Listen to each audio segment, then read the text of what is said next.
चलिए, good afternoon everyone.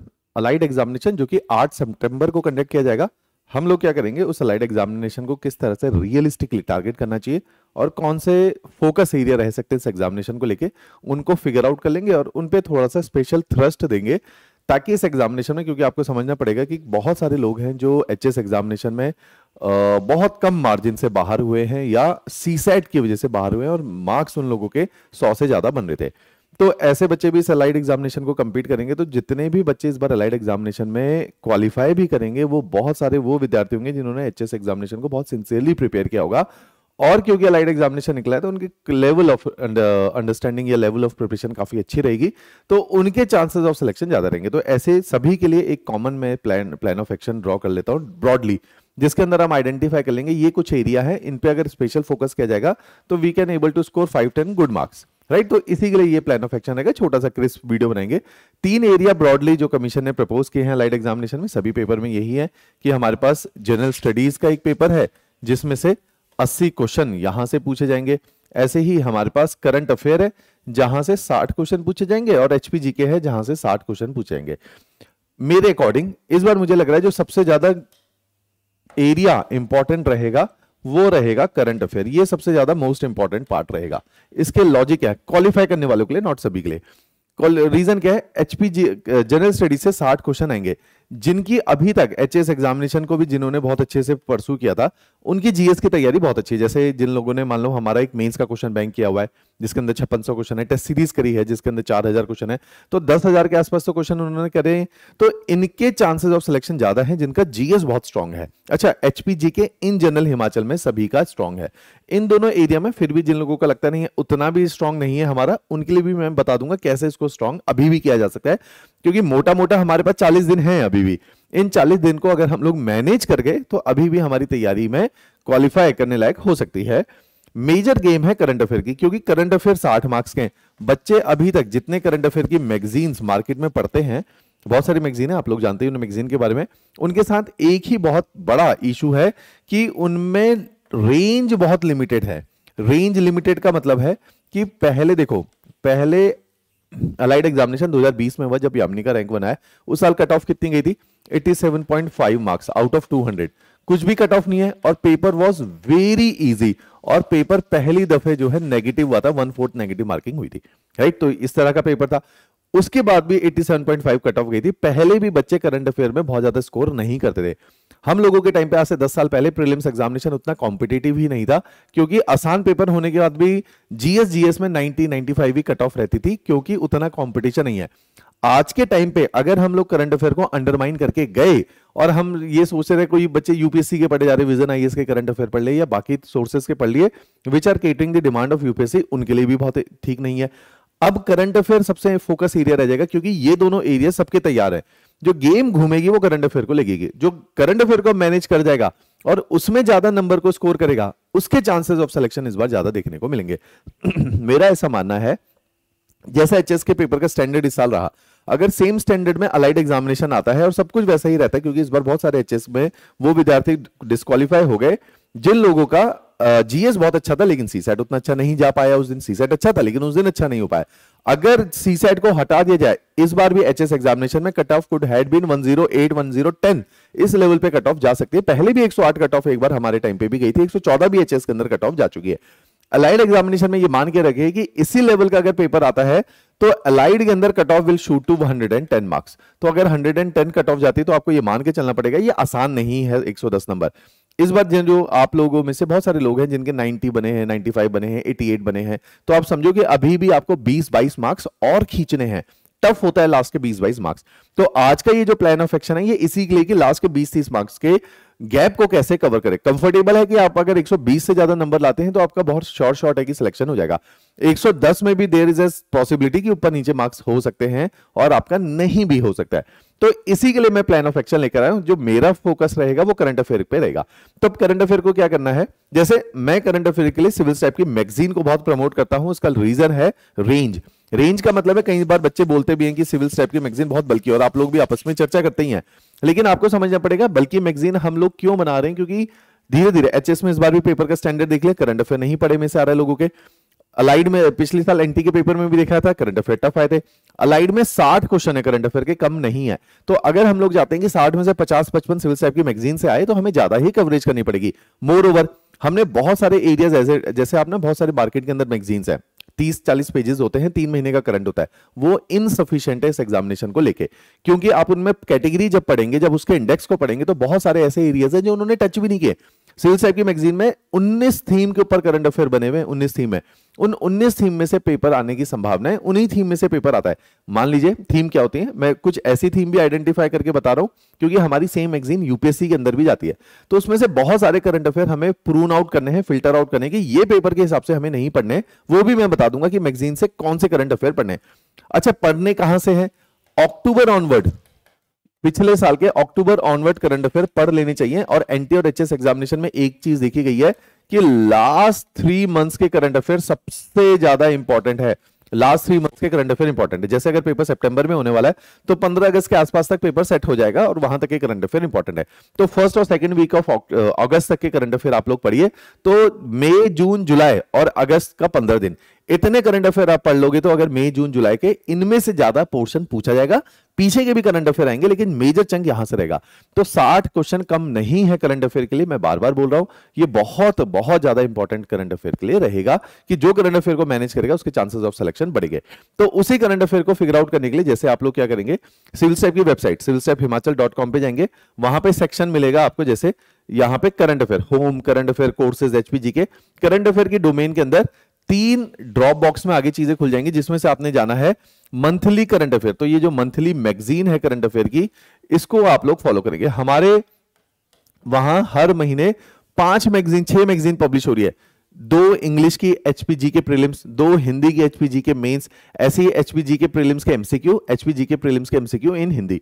तो 6 magazine per month publish हो रही है। इसमें से आपने आइडेंटिफाई कर लेना, नाम से इजीली पता चल जाएगा, जैसे कि एचपीजी के प्रीलिम्स की कौन सी मैगजीन है। तो अक्टूबर ऑनवर्ड पिछले साल, क्योंकि अक्टूबर में होता है Nobel prize distribution, Nobel prize जरूर जो है इन एग्जामिनेशन में पूछा जाता है, तो इसलिए अक्टूबर ऑनवर्ड करंट अफेयर में बोल रहा हूं। लेकिन फिर भी जो मोस्ट इंपॉर्टेंट है लास्ट के 3-3.5 महीने का सबसे ज्यादा इंपॉर्टेंट है, जिसमें मई, जून, जुलाई और 15 दिन ऑफ अगस्त, इसको फॉलो करेंगे। अब तरीका क्या रहेगा, 6 डोमेन मैंने आइडेंटिफाई किए हैं, जैसे हमारे 19 डोमेन के करंट अफेयर है, उन 19 में से 6 डोमेन आप नहीं भी टच करोगे चल जाएगा। जैसे डोमेन कौन से हैं, जैसे साइंस एंड टेक्नोलॉजी से करंट अफेयर नहीं पूछा जाता, यूपीएससी में पूछा जाता है, एचएस में नहीं पूछा जाता या अलाइड में नहीं पूछा जाता। इसके अंदर एक चीज याद रखना, डिफेंस को पढ़ना और स्पेस, जिसमें इसरो के मिशन है या किसी और स्पेस एजेंसी के मिशन है, ये इंपॉर्टेंट है। तो डिफेंस और स्पेस पढ़ना, साइंस एंड टेक्नोलॉजी से, सारा मत पढ़ना। अच्छा, जैसे एक डोमेन है जिसको बोला जाता है इकोनॉमी, हिमाचल के अंदर इकोनॉमी से प्रीलिम्स लेवल पे कोई क्वेश्चन नहीं आता है। हाँ, सर्वे बजट से आएंगे हिमाचल के, लेकिन हिंदुस्तान की इकोनॉमी का करंट अफेयर नहीं पूछा जाएगा। ऐसी history, art and culture UPSC में पूछा जाता है, हिमाचल में इसमें करंट ओरिएंटेड सवाल नहीं पूछे जा रहे, तो इसमें करंट छोड़ के जा सकते हैं। तो 6 डोमेन है, लिखते चले जाओ। साइंस एंड टेक्नोलॉजी से हमारी मैगजीन के हिसाब से बता रहा हूं, science and technology, economy, art and culture, days to remember, मेरा ऐसा स्ट्रांगली मानना है डेज टू रिमेंबर को कभी याद नहीं करना चाहिए। इस साल एचएस एग्जामिनेशन में आपने देखा सब लोग डेज टू रिमेंबर रटते रहते हैं, बहुत एनर्जी इंटेंसिव है। लेकिन इस साल एचएस एग्जामिनेशन में क्या पूछ लिया, क्रोनोलॉजिकल ऑर्डर पूछ लिया, 4 जो है डेट्स दे दी, आपको चारों याद होनी चाहिए थी, बहुत कंफ्यूजिंग है। और अगर आपने डेज टू रिमेंबर थोड़ा बहुत भी पढ़ा है तो आपके मन में हमेशा लालच क्या है, इस क्वेश्चन को अटेम्प्ट कर लेते हैं। आप उसे अटेम्प्ट करने का प्रयास करोगे, आप उसका क्वेश्चन को 99% चांस ऐसे कि गलत होंगे। मेरे को अभी तक केवल 1 या 2 बच्चे ऐसे मिले जिनका डे टू रिमेंबर वाला क्वेश्चन सही था। 100-200 बच्चों से मैं मिल चुका हूं प्रीलिम्स के बाद। तो आपको ये मानना पड़ेगा कि ये एक ऐसा डोमेन है जो एनर्जी बहुत डिमांड करता है, प्योर रखता है। 15-20 दिन याद रख लो, कॉन्स्टिट्यूशन डे, योगा डे, अर्थ डे है ना, ये वाले वुमेन्स डे, ये वाले 15-20 दिन याद रख लो। इसके अलावा बाकी के दिन याद रखना आवश्यक नहीं है, क्योंकि 365 दिन है। डेली के बेसिस पे हर दिन 4 जगह कोई कैंसर डे है, एड्स डे है, कितना याद कर लोगे, पॉसिबल नहीं है, तो इसको छोड़ के जाओ। इसके साथ साथ पॉलिटी के करंट अफेयर इंपॉर्टेंट नहीं है। अगर किसी पॉलिटी के करंट अफेयर में कोई आर्टिकल मेंशन है, केवल आर्टिकल पढ़ लो। जैसे पंचायती राज इंस्टीट्यूशन में रिजर्वेशन ऑफ वुमेन को लेकर कौन सा आर्टिकल है, तो वो याद रख लो, 243 आई है कि जे है कि के है कि एल है। तो इस तरह के अगर कोई स्पेसिफिक आर्टिकल बेस्ड पे आए, केवल उतना सा करंट पढ़ लो, उसके अलावा कुछ मत पढ़ो। हिमाचल के अंदर पॉलिटी को लेकर करंट अफेयर बेस्ड क्वेश्चन नहीं आता है। ऐसे ही हेल्थ एंड डिजीज एक डोमेन है, यूपीएससी में बहुत पूछा जाता है। हिमाचल में से करंट, हिमाचल में भी हेल्थ एंड डिजीज से इस बार एचएस में भी आया, लेकिन करंट अफेयर बेस्ड क्वेश्चन नहीं आया, तो करंट अफेयर बेस्ड को मत करके जाओ। तो ये 6 डोमेन मैंने आइडेंटिफाई किए हैं जिसको लेके आप करंट अफेयर को छोड़ के जा सकते हो। इसके अलावा कौन से डोमेन है? Person in news, places in news, geography, award, honours, award and honours, appointment, sports person, है ना। तो ये जो सारी डोमेन है, डिफेंस, स्पेस, एनवायरमेंट, इसको पढ़ के जाओ। तो इनमें से करंट, पॉलिसी एंड प्रोग्राम, हर साल 3 सवाल आते हैं, इस बार भी एचएस के अंदर आए, तो इन सारे डोमेन को पढ़ के आओ। ये मान के रखो चलो कि इस बार एचएस के अंदर करंट अफेयर पे 16-17 सवाल आए थे, अलाइड के अंदर ये 60 सवाल हैं। अगर करंट अफेयर आपका कमजोर रहा, आपको चुभेगा वो करंट अफेयर, क्योंकि 60 का मतलब है कि 1/3 करंट अफेयर की वेटेज है। 200 में से 60 क्वेश्चन आ रहे करंट अफेयर के, 1/3 है। तो आपको देखना पड़ेगा, अगर हर तीसरे में से अगर एक सवाल आपको नहीं आ रहा होगा वहां पे, तो आपको ऐसा लगेगा कि आपका कॉन्फिडेंस ही शैटर हो जाएगा कि आप पेपर कर ही नहीं पाओगे। अगर आप 60 में से 20-25 से क्वेश्चन कर रहे हो, तो और बाकी की डोमेन से भी आप कम कर पाओगे। 20-25 यहां से करें, 10-12 क्वेश्चन एचपीजीके के छूटेंगे, 12-15 क्वेश्चन आपके जीएस के अंदर छूटेंगे, तो आप 200 में से 150 का ही अटेम्प्ट कर पाओगे अगर करंट अफेयर पे आपकी पकड़ नहीं रहेगी। इसलिए current affair is going to be the deciding factor this very time, क्योंकि लोगों का एचपीजीके और जीएस स्ट्रांग हो चुका है। क्लियर हुई बात? तो इस बात का ध्यान रखिए। अच्छा, दूसरी बात, ये तो सिंपल हो गया करंट अफेयर पे। दूसरी बात है, मैं एक चीज बहुत टाइम से प्रमोट कर रहा हूं, आप लोगों को पता भी है, जो लोग रेगुलरली फॉलो कर रहे हैं इन सारे, चाहे आईएएस का एग्जाम हो, एचएस का हो, अलाइड का हो, एनटी का हो, सिंपल फंडा क्या है कि 10,000 एमसीक्यू को प्रैक्टिस करके चले जाओ। अगर आप 10,000 एमसीक्यू को प्रैक्टिस करते हो तो आपकी नॉलेज बेस भी पड़ता है, आपकी एक्यूरेसी पे भी काम होता है, और आपको चीजें रिटेन हो जाती हैं, याद हो जाती हैं। साथ ही साथ एक और चीज होती है कि जहां जहां पे आपको जैसे जो गैप्स थे वो फिल हो जाते हैं, मींस नॉलेज बेस साउंड हो जाता है। दूसरा है, आपकी सिली मिस्टेक जो है कम हो जाती है, क्योंकि इतने एमसीक्यू कर लिए होते हैं कि आप करेक्ट का इनकरेक्ट नहीं पढ़ोगे। जो छोटे छोटे कई बार हम लोग ना हल्की मिस्टेक्स कर देते हैं जो कि अननेसेसरी है, उनको भी अवॉइड किया जा सकता है इन एमसीक्यू के सेशन के एमसीक्यू करने से। साथ ही साथ आपका ना इंट्यूशन बहुत अच्छा हो जाता है कि इन्हीं के साथ आपको लगता है कि धीरे धीरे, कई बार आप देखोगे कि with the passage of time अगर आप देखते हो कि अगर आप तुक्का भी मारते हो तो आपके तुक्के बहुत ज्यादा ठीक बैठते हैं। उसका रीजन क्या है कि आपने बहुत सारे एमसीक्यू किए हैं। तो तुक्का ठीक का मतलब है कि कहीं ना कहीं आपने कोई ना कोई इंफॉर्मेशन पढ़ी होती है, उसमें से आने की संभावनाएं बढ़ जाती है। इस 10,000 एमसीक्यू को रीच करने का तरीका मैंने 2 बनाया है। एक हमारा प्रीलिम्स का क्वेश्चन बैंक है जिसमें 7 बुक्स है। इन 7 बुक्स में से भी 6 बुक्स जीएस की है, 1 बुक एचपीजीके की है। इस एचपीजीके की बुक के अंदर 1000 एमसीक्यू हैं, जिसमें एचएस, एनटी, अलाइड, हिमाचल के बाकी एग्जामिनेशन के पीवाईक्यू भी हैं, और मल्टीपल स्टेटमेंट क्वेश्चन है। तो एक क्वेश्चन की 2 से 3 स्टेटमेंट है, मींस ये 1000 क्वेश्चन 2000 से 3000 क्वेश्चन जितनी इंफॉर्मेशन को कैरी करते हैं। डिटेल्ड सॉल्यूशन है, सारी किताबों में डिटेल्ड सॉल्यूशन है, 7 किताबें हैं, 5600 एमसीक्यू इसके अंदर कवर है। ये बहुत अच्छे टफ लेवल के क्वेश्चन है, मॉडरेट टू टफ लेवल के क्वेश्चन है।